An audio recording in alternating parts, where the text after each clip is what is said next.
Bonjour, Catherine de l'Organisme des bassins versants de Côte-Nord. Aujourd'hui, on s'attarde sur l'économie d'eau potable dans la salle de bain.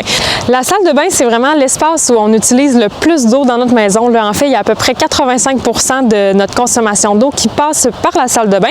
Donc, on va se concentrer sur les trucs pour l'économiser. Donc, premièrement, une chose importante à faire, c'est de réparer les fuites. Donc, des fois, on le sait, les toilettes, ça peut fuir.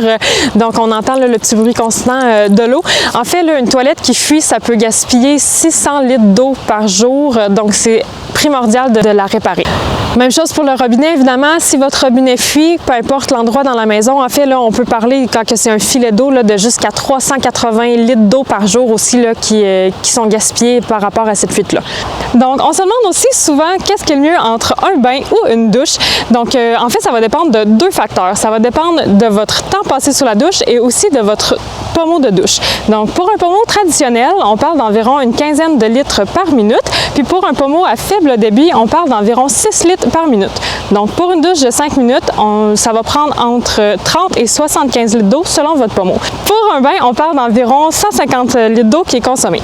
Donc, on s'entend, si vous prenez une douche de 15 minutes avec un pommeau traditionnel, c'est certain que c'est pas meilleur que finalement de prendre un bain. Vous pouvez aussi utiliser des toilettes à faible débit ou à double chasse. Donc, par rapport aux toilettes standards qui consomment environ 20 litres par utilisation, avec des toilettes à double chasse ou à faible débit, on peut descendre jusqu'à 3 à 6 litres par utilisation seulement. Évidemment, comme on l'a vu dans une capsule précédente, de ne pas utiliser la toilette comme poubelle à chaque fois qu'on ne l'utilise pas, on sauve aussi 20 litres d'eau.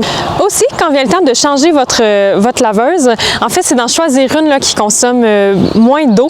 Donc, souvent, sont à chargement frontal, puis en fait, là, ils sont homologués souvent Energy Star. Aussi, vous pouvez ajuster votre volume d'eau avec le sélecteur de niveau d'eau pour vraiment faire la brassée là, qui correspond à la quantité de vêtements qu'il y a dans la laveuse. Si votre laveuse encore porte pas, mais en fait, c'est de remplir là, à la capacité maximum.